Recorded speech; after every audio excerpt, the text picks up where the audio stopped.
गांव से होते हुए एक हाईवे रोड रहता है। उसी गांव के बाजू में एक ब्रिज भी था। हाईवे से जाने वाली गाड़ियां उस ब्रिज के ऊपर से जाते थे। उस गांव में एक विकास नाम का लड़का था। वो बहुत ही कंजूस था। उसकी नियति बहुत खराब थी। उसके पास एक नाव थी। वो नाव चलाकर जी रहा था। वो लोगों के सामान यहाँ से वहाँ और वहाँ से यहाँ लाते ले जाता था और पैसे कमाता था, और वो लोगों से ज्यादा पैसे मांगकर उन्हें परेशान करता था। एक बार उस जिले में बहुत बड़ा तूफान आया। घर, इलेक्ट्रिक पोल सब टूट गए। नदी में बाढ़ आ गई। बाढ़ का पानी गांव तक आ गया। उस तूफान के कारण ब्रिज भी टूट जाता है। इसके कारण ब्रिज पर से आने जाने वाली गाड़ियां वहीं खड़ी रह गई। वो लोग अपनी गाड़ियां घुमाकर वापस जाने लगे। वहाँ ब्रिज को देखने कलेक्टर और इंजीनियर आके ब्रिज को चेक करके वो ब्रिज बनने में 1 साल लग जाएगा करके उन गांव वालों को बताते हैं। ये सुनकर विकास की नियति खराब हो जाती है।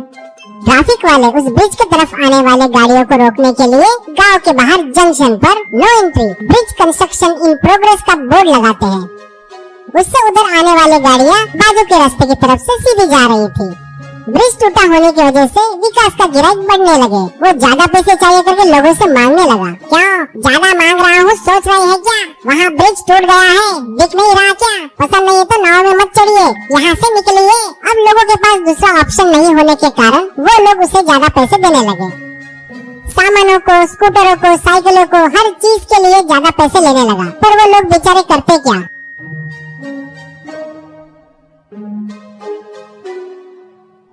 एक दिन विकास की लालच बढ़ जाती है। वो जंक्शन पर जाकर वहाँ लगा नो एंट्री बोर्ड को निकालकर फेंक देता है और नदी के पास आकर खड़ा हो जाता है।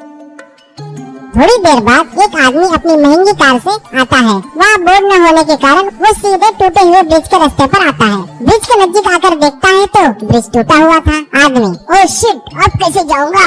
अगर समय पर नहीं पहुँचा तो मीटिंग कैंसिल हो जाएगी और मुझे बहुत नुकसान हो जाएगा। अब क्या करूँ? ऐसा सोचता है। तब नदी के नाव पर बैठा विकास उसे देखकर, अब मिलाना बकरा सोचकर जोर से आवाज लगाता है। क्या हुआ साहब, आगे नहीं जा सकते हो आप? वापस जाना पड़ेगा आपको। वैसे घूम कर जाओगे तो 50 किलोमीटर ज्यादा सफर करना पड़ेगा, यानी 1 घंटा ज्यादा लगेगा आपको।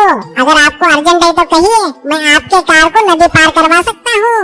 वो व्यापारी, क्या कार को नदी पार करा सकते हो क्या? वो कैसे? विकास, अरे आइए ना साहब, मैं अपनी नाव से पार करवा दूंगा। आइए साहब, अपनी कार मेरी नाव में चढ़ाइए। व्यापारी, क्या कार को नदी में चढ़ाओ क्या? गलती से कार पानी में गिर गई तो कितना नुकसान होगा पता है क्या? नहीं नहीं, मैंने चढ़ाऊंगा। विकास, अरे साहब, ये मेरे लिए नया नहीं है।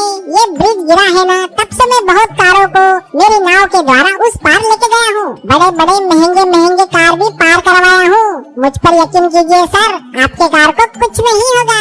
वो व्यक्ति, देखो भाई, मेरी अर्जेंट मीटिंग है, इसके लिए मान रहा हूँ। वैसे मैं कार को नाव पर कैसे चढ़ाऊंगा? और तू इसका कितना पैसा लेगा? विकास, ज्यादा नहीं साहब, बस 25,000 दे दीजिए। ऐसा कहता है व्यक्ति। क्या 25,000? ये तो बहुत ज्यादा है भाई। विकास, साहब आप मीटिंग के लिए जा रहे हो ना, वो नहीं गए तो कितना नुकसान होगा आपको पता है क्या? उस नुकसान के आगे ये कुछ भी नहीं है। ये कोई बड़ी रकम नहीं है, आप ज्यादा मत सोचिए साहब। ऐसा कहता है। अब उस व्यक्ति को भी रास्ता नहीं दिख रहा था। वो हाँ कहता है।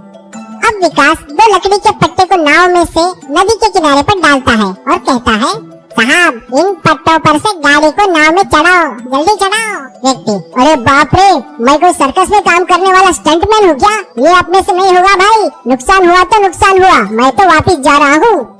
विकास नाव से उतरकर आता है। क्या साहब, आपकी मीटिंग मिस हुई ना, तो कितना नुकसान होगा पता है क्या आपको? अगर आपको डर लगता है तो आपकी कार मैं चलाऊंगा, चाबी दीजिए मुझे। वो व्यक्ति नहीं कह रहा था, तो भी विकास उसकी एक नहीं सुनी और जबरदस्ती उसकी चाबी छीन लेता है और कार को धीरे से उन पट्टों पर से गाड़ी चला रहा था। वो व्यक्ति डर के मारे वहीं रुका और देख रहा था। इतने में नदी में एक लहर उठी और नाव इधर उधर हिलने लगी। बस क्या था, एक पट्टा सरक गया और कार नदी में गिर गई और पानी के बहाव में बह गई।